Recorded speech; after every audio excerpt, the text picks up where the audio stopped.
Yes, hey, I'm back again. Sorry, I have to break up the Middle Ages into two different videos because there's a length cut off of 15 minutes on these videos. So we were right in the middle of talking about how women were treated during the Middle Ages, and I was saying it's amazing. I think that medieval writers like the ones we study this week, Julian of Norwich and Marjorie Kemp, it was amazing that they escaped being tormented and killed for their education and, quite honestly, their proto-feminist compositions. It's baffling that they, to me at least, and to probably many others, that they were able to write what they were able to write. Now, in both of their cases, Julian of Norwich and Marjorie Kemp, they did not actually write down what they were saying. They would speak it, and somebody who had been educated would transcribe it. They themselves were not educated enough to be able to write their own words, but they spoke them. So it was an oral, I guess you can think of that as an oral composition, and it was transcribed by a secretary. But still, they were educated enough to be able to create these incredible compositions that we read, and still read. How many years later, right? Here we are in the 2000s, and they wrote so very long ago, hundreds of years ago. I'm sure they thought.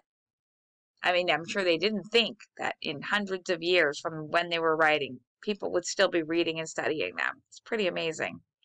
Anyway, although medieval women generally were not allowed to have property rights, aristocratic women did become active patrons of the arts during the Middle Ages, a status that gave them some cause to be respected by hopeful recipients of that very same patronage. So women were able to use money, like very rich, wealthy women could use the money of their family and support maybe a poet or somebody, a painter, somebody that they thought they liked the work of, and they would help pay for that person to be able to create. Basically pay their salary, their living expenses, so they could make works of art, including writing. So some women were able to be treated with respect because of that, because these poets and these painters wanted to win their patronage. So women in the Middle Ages also participated in craft guilds. So that's kind of interesting too. Um, Before the craft guilds were formalized and unified, because after they were formalized and unified, then women were kept out of the craft guilds. But while they were still this kind of informal grouping of people who did the same sort of craft, whether it be brewing, mead or ale, or weaving garments and fabric, or granaries, right, growing grain, and farming. Women were able to do those kind of home-based businesses, and participate in informal craft guilds that provided women with work opportunities that could bring in income, especially, for example, if their husbands had died. They could continue farming and sell goods that way. However, as craft and trade guilds moved closer to London and as more laws arose, they codified the guilds.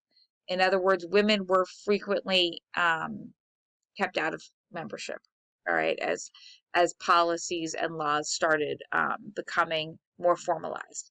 A drastic drop in female guild members at the beginning of the English Renaissance from 1485 to 1500 um, exemplified the social pressures that kept women from craft guilds at that time, and that's how we saw them drop off then, because those laws were and policies were coming up to keep women out of the craft guilds and concentrate the power in the hands of the men. The economic power for sure. All right, where women enjoyed perhaps the greatest freedom and education was ironically a life in the church, believe it or not. So if you were a nun and you lived in a nunnery at the time, nunneries provided much needed communities of women where women could run the nunnery. So they had some power there because they could actually run it, because they didn't want men involved, because men had to be celibate and women had to be celibate. Male priests were supposed to be celibate, and female nuns were supposed to be celibate. That in other words, they didn't want them mixing because they didn't want temptations to happen. So women could run the nunneries rather, and the convents. They were allowed to educate themselves too. So they had libraries there, and they were able to educate themselves and serve as tutors, or basically high-class babysitters for rich families. Nuns could. And they could copy and translate the Bible, and they could write life accounts of the saints of the church, and they could even write plays that taught religious concepts and history. So women had some latitude. They had some freedom and power if they were nuns for the church. All right. Now, during this time period, however, upon the death of her husband, Venetian Christine de Pizan was the very first female ever to support herself through writing alone. And not only did she support herself, she supported her 3 children too, by being a writer. That was unheard of until Christine de Pizan.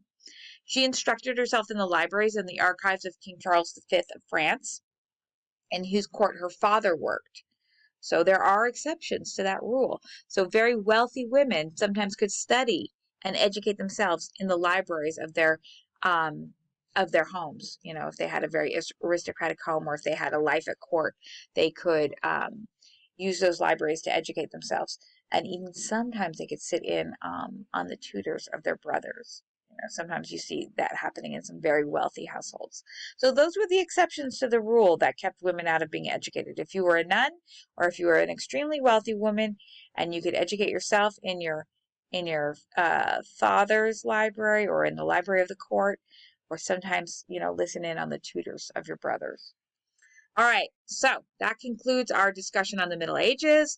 I'm going to end this video, and then we'll start one on the Renaissance. All right, so I will see you in the Renaissance.